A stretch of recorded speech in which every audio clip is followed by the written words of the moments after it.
Asante sana. Assalamu alaikum wa rahmatullahi wa barakatuh. Nina furaha sana kusimama mbele yenu kumwakilisha mkurugenzi mtendaji wa masoko ya hisa hapa nchini DSE, Bwana Peter Nalitolela ambaye alipata udhuru, lakini pia ninasimama kuzungumza kwa niaba ya intermediaries wa capital markets and Dar es Salaam Stock Exchange. Ya kwangu yatakuwa ni matatu. La kwanza, nampongeza sana Sheikh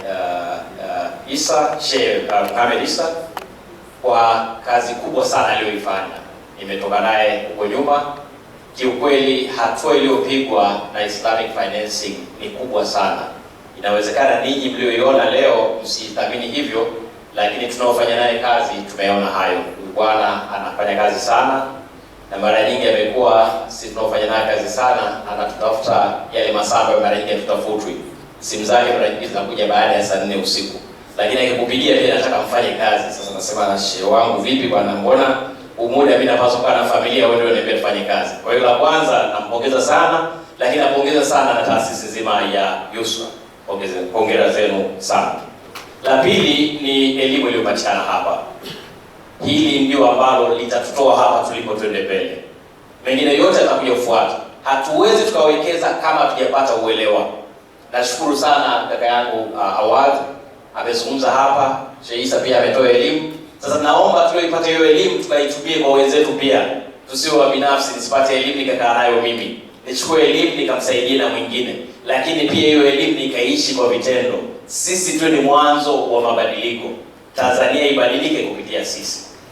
La mwisho kabisa, nakupongezeni sana ndugu zangu ambao mnaendelea kutizama mwezi mtukufu wa Ramadhani.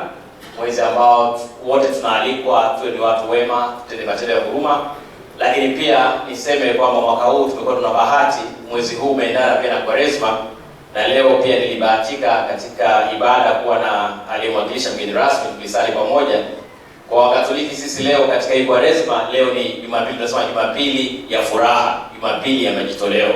Kwa hiyo basi tumekwenda vizuri sana mwaka huu, na ninaamini sasa kupitia Yusra kurasa umefunguliwa, tuenende. Kwanza tutapata vipato halali. Baada ya vile vipato tufanye matumizi yetu ya halali. Baada ya matumizi yetu ya halali tuweke ziada, na katika ile ziada tuwekeze kuna kesho. Nawashukuruni sana kwa kunisikiliza. Mwenyezi Mungu awabariki sana. Asante sana. Asante sana.